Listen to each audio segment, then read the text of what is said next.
네, 담담 타타. 오늘은 박근혜 대통령의 방중 외교 관련 특별대담으로 진행해드리고 있습니다. 이번에는 권영세 전 중국 대사와 함께 말씀 나누겠습니다. 어서 오십시오. 예, 오래간만에 뵙겠습니다. 중국 대사로 계셨으면 굉장히 바쁘셨을 것 같네요. 그렇습니다. 보통 이런 큰 그 정상회담이 있으면 뭐 준비가 굉장하죠? 제가 중국에 있으면서 중국에서는 두 번의 정상회담을 치렀습니다. 한 번은 그 양자고 네. 한 번은 다자 계기에 치러지는 정상회담이었었는데 네. 특히 양자 정상회담이 네. 좀 복잡하긴 합니다만은 더 힘들긴 합니다만은 네. 이번 그 정상회담은 정승절 계기에 그랬죠. 치러지는 거지만 아무래도 이 양자 회담하고 비슷한 정도로 치러졌기 때문에 아무래도 네. 굉장히 바빴을 것 같다는 생각입니다. 예. 2박 3일간의 이 방중 외교를 무사히 마치고 대통령이 귀국했는데요. 예. 어떻게 평가하십니까? 저는 우선 가기로 결정하신 것 자체도 네. 굉장히 잘 됐다고 평가를 하고요. 네. 실제 그 내용도 그 결정 자체가 잘 됐다고 평가한 것과 잘 부합되게 성과도 네. 제법 컸다 이렇게 성과가 생각합니다. 상당히 있었다. 예. 그 대통령이 그 귀국하는 길에 기자들과 이런저런 말씀을 나눴는데 거기에 보면 지금까지 듣지 못했던 얘기들이 좀 많이 있습니다. 아, 그렇습니까? 우선 중국과 조속한 시일 내에 한반도 평화 통일을 어떻게 이룰지에 대해 다양한 논의가 시작될 것입니다. 네. 이렇게 말씀하셨어요. 예. 이건 어떻게 해석하십니까? 지금 그러니까 중국이 사실은 여태까지 뭐 북한하고 훨씬 더 가까웠다고 그러고 네. 물론 저는 뭐 수교한 지가 20몇 년이 됐습니다만 네, 23년이죠. 23년째입니다. 예. 23년째 되었습니다만은 사실 지난 정부 때까지는 이렇게 긴밀하게 논의가 되지 못했지 네. 않습니까? 근데 특히 이 정부 들어와서 한중 관계가 굉장히 긴밀해지면서 그 중국이 얘기하는 그 한반도의 평화와 북한 비핵화 순서도 바뀌어서 북한 비핵화가 앞서갈 정도가 됐고 네.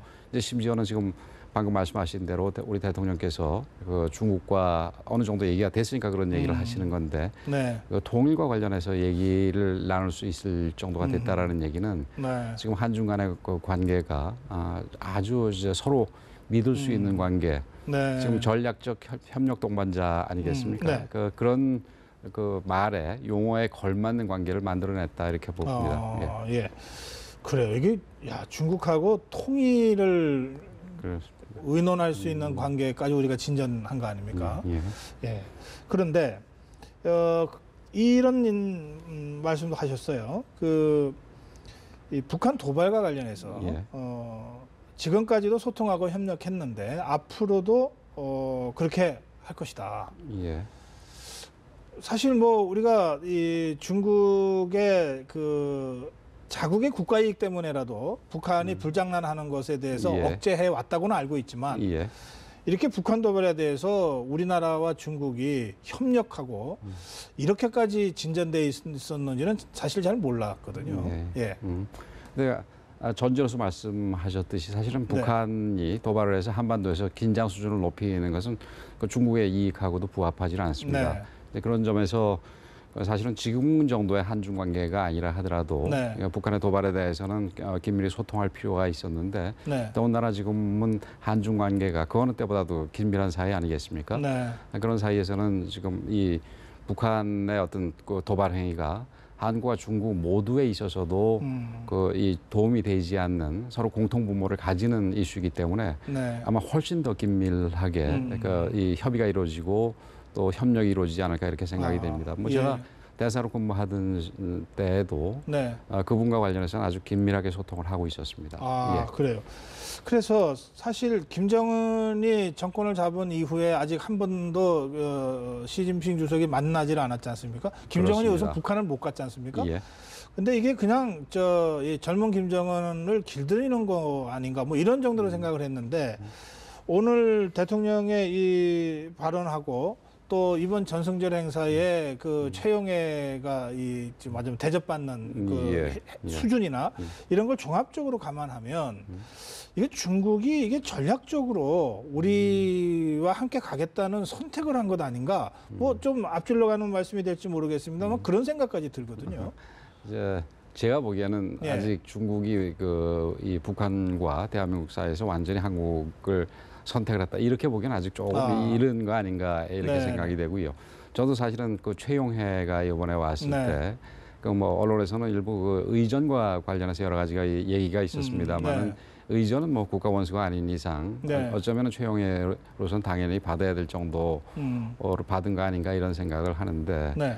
그 뒤에 사실은 최용해가 시진핑 주석이 됐건 혹은 뭐 시진핑 주석이 뭐 수십 개국의 정상이 온 상황이라서 예. 바쁘다면은 의미 있는 상대방과 대화를 가지고 가는지를 네. 사실은 지켜봤는데 네. 아무것도 없는 예, 거 그냥 아니겠습니까? 진짜 빈손으로 왔다 빈손으로 간 것 같아요. 그런 거를 예. 볼 때 역시 지금 이 북중 관계가 정말 제가 생각한 대로 안 좋구나 한 걸 다시 한번 확인할 수가 있었습니다. 예. 네.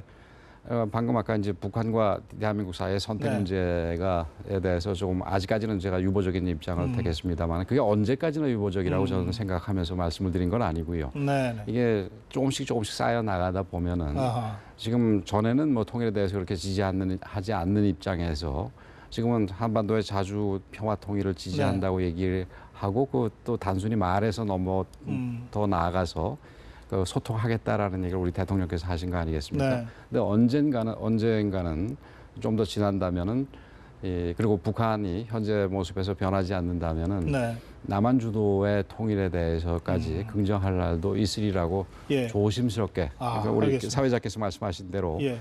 이 대한민국을 완전히 선택하는 날도 뭐 중국이 선택한다는 말이 좀 어폐가 있을지 모르겠습니다만은 편을 들 날도 있을 수 있다 얼마든지 예. 그렇게 생각을 합니다. 알겠습니다.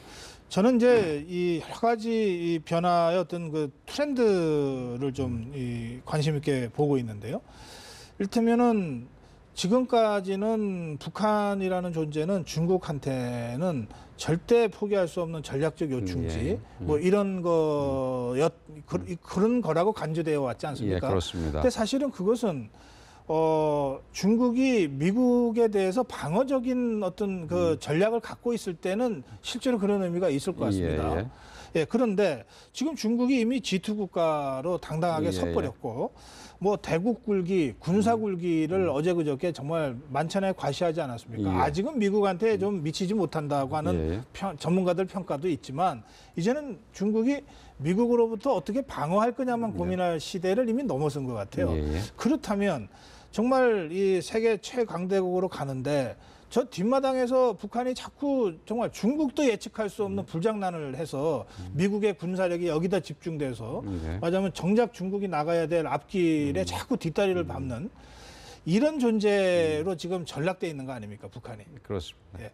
그럴 경우에 저는 아까 말씀드린 대로 어느 시점, 어느 임계점을 넘었으면 이건 정말 중국이 전략적으로 선택할 수 있다. 예. 정말 세계로 나가기 위해서라도 이 뒷마당에 시끄러운 거를 자기들이 먼저 주도적으로 정리해버릴 수도 있다. 그런 생각까지 좀 들어서 제가 아까 이제 그런 질문 드렸습니다. 예. 그 정확하게 모신 말씀이고요. 지금 사실 그 중국 입장에서는 말씀하신 대로 네. G2 혹은 거기 G2를 넘어서 G1까지 바라보면서 그렇죠. 좀 굴기해 예. 나가는 거 아니겠습니까? 그런 상황에서 지금 아직까지는 그 G2에서 이제 미국과 차이 나는 G2라고 스스로 인정을 하고 있을 텐데 네. 더욱 더 이렇게 발전해 나가는 과정에서 그 성급하게 동북아에서 긴장 수준이 고조가 된다면은 그 그러니까 미국의 이 동북아에 있어서의 존재를 더 강화시키는 그렇죠. 의미가 될 거 아니겠습니까? 예. 그런 의미에서 북한이 핵을 개발하고 또 북한이 뭐 이 각종 도발 얼마 전에 네. 뭐 목침지뢰 도발이다 폭탄 그렇죠. 도발이다 예. 있었지 않습니까? 그런 도발로 인해 가지고 긴장 수준을 높이는 부분에 대해서는 중국이 네. 굉장히 불쾌해할 것입니다. 그런데다가 또 이게 이제 군사적인 의미에서 소위 이제 그 북한의 유용성을 완충지대 소위 버퍼존 얘기를 하지 않습니까? 네네. 근데 군사적 전략적인 측면에서도 옛날처럼 이 육군이 한반도를 통해서 이 북한 지역을 통해서 중국으로 들어오고 거기에 대해서 중국이 북한 지역이 완충 예. 지역으로서 방어 역할을 하고 이런 개념은 새로운 네. 군사 개념의 측면에서 본다면은 그렇죠. 예. 저는 이제 무의미한 거 아니겠습니까? 예, 예. 얼마든지 해상 전력이라든지 아니면은 뭐 예를 들어서 탄도미사일로 직접 공격을 한다든지 이런 가능성도 있기 때문에 네. 그러니까 재래식의 완충지대의 어떤 그로서 가지는 네. 북한의 이해관계가 이제는 점점 희석돼 갈 그렇죠. 수가 있다. 예, 예.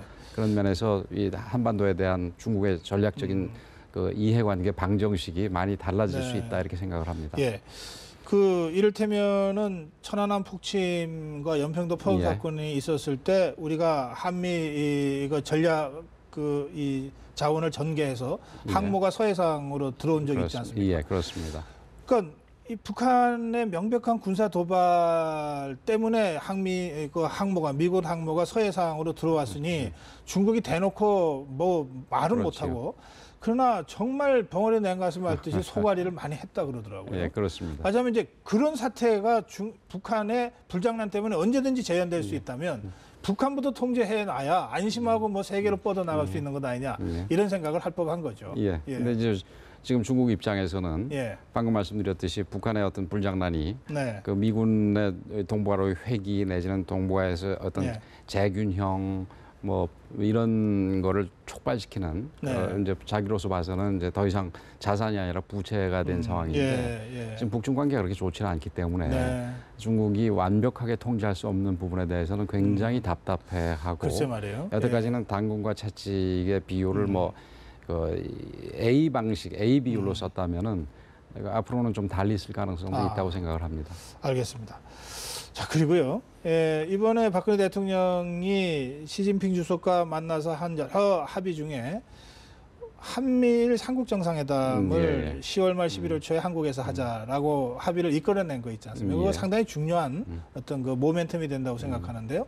어쨌든 이걸 통해서 한일 관계가 정상화될 가능성이 좀 열려졌으니까요. 예. 그러면 이것이 바로 미국이 그동안 계속해서 추구해왔던 한미일 이 삼국 관계의 정상화의 방향이기도 하고 그래서 이런 상황이 예상이 되는데 중국이 우리 대통령의 요청을 받아들였단 말이에요. 예. 중국의 계산은 뭘까요? 사실은 이제 먼저 이 한중일 정상회담을 끌어낸 거는 이번에 대단한 성과라고 생각을 하고 사실은 그 제가 이번에 방중에 대해서 찬성을 하고 그러니까 가셔야 된다 이렇게 얘기를 했던 이유 중에서도 동북아 협력을 끌어낼 수 있는 기회다 이렇게 생각을 했기 때문에 이제 그 가셔야 된다 했었는데 근데 결과가 예상한 대로 잘 나왔습니다. 그 여태까지는 사실은 중국이 한중일 삼국 정상회담이나 한중일 삼국 협력에 대해서 굉장히 소극적으로 나왔습니다. 그래서 사실은 그 작년인가요? 작년에 한중일 정상회담의 전 단계 회의를 만들어내는데도 사실은 꽤 애를 썼어야 됐었는데 지금 이런 이 결과를 만들어낸 거는 이 동북아가 지금 세계 중심 지역으로 점차 변하고 있는 상황에서는 굉장히 의미가 있다고 보는데 아마 중국도 그런 의미에서 결국은 받아들이게 되지 않았나 이렇게 생각이 됩니다. 뭐 중국도 과거사 문제라든지 지금 그 영토 분쟁이라든지 기타 그 일본과의 여러 가지 갈등 때문에 많죠. 그렇죠. 그것 때문에 여태까지는 좀 거부를 했었는데 G2로 굴기해 나가는 데 있어서 사실 또 이 G2 지원으로 굴기해 나가는 데 있어서는 동북아를 넘어서 가는 거가 제일 중요한 지역 아니겠습니까? 근데 그 동북아에서 그게 언제까지나 긴장만 계속해서 유지가 되고 동북아에서 한 발짝도 나가지 못한다면은 중국으로서도 그거는 불편한 부분일 것입니다. 근데 그 부분을 우리가 앞당겨서 실현해냈다는 것이 우리가 이 동북아 쪽에서의 어떤 뭐 균형자까지는 될 수가 없죠. 그거는 좀 심한 표현이었습니다만은 뭐 조정자 내지는 뭐 촉진자, 어떤 분은 뭐 촉진자, 매개자 이런 표현을 썼더라고요. 그런 역할에 어떤 그 한 첫걸음을 내딛었다 이렇게 볼 수도 있을 것 같습니다.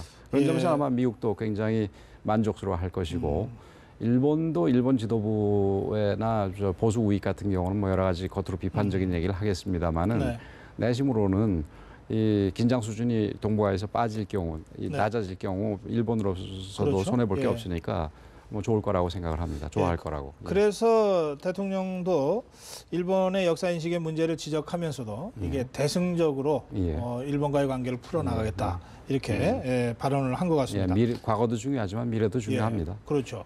그렇게 해서 지금 이 대사님 말씀대로 미국, 한국, 일본, 중국이 다 윈윈하는 뭐 서로 경쟁하면서도 윈윈하는 것이 21세기 외교의 목표 아닙니까? 그렇습니다. 이런 마당, 이런 장을 이제 우리 대통령이 이번에 잘 만들었다 이렇게 이제 평가할 수 있겠는데요.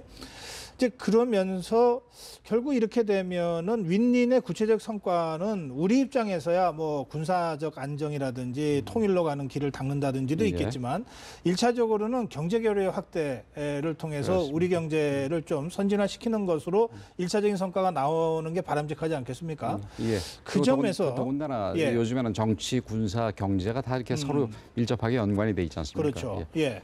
그 점에서 한중 FTA 비준 문제도 예. 시급하다는 게 대통령의 인식이신 예. 것 같고 또 우리가 AIIB에 어쨌든 예. 가입을 했지 않습니까? 예.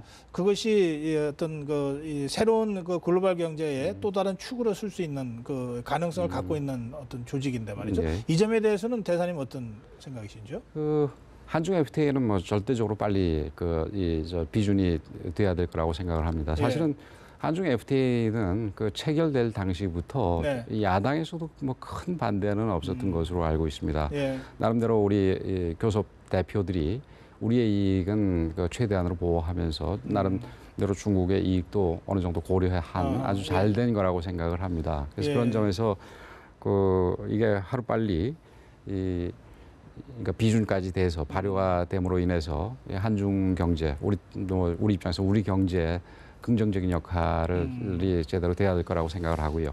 저 협상 타결됐을 때 제가 여러 전문가하고 인터뷰한 기억이 나는데 그때 뭐 이것 때문에 우리가 갑자기 대박을 터뜨리는 건 아니지만 대개 6대4 정도 또는 5.5대 4.5 정도로 우리 경제한테 다소 유리한 협상 결과입니다. 이렇게도 설명하더라고요. 뭐 한중 FTA나 예.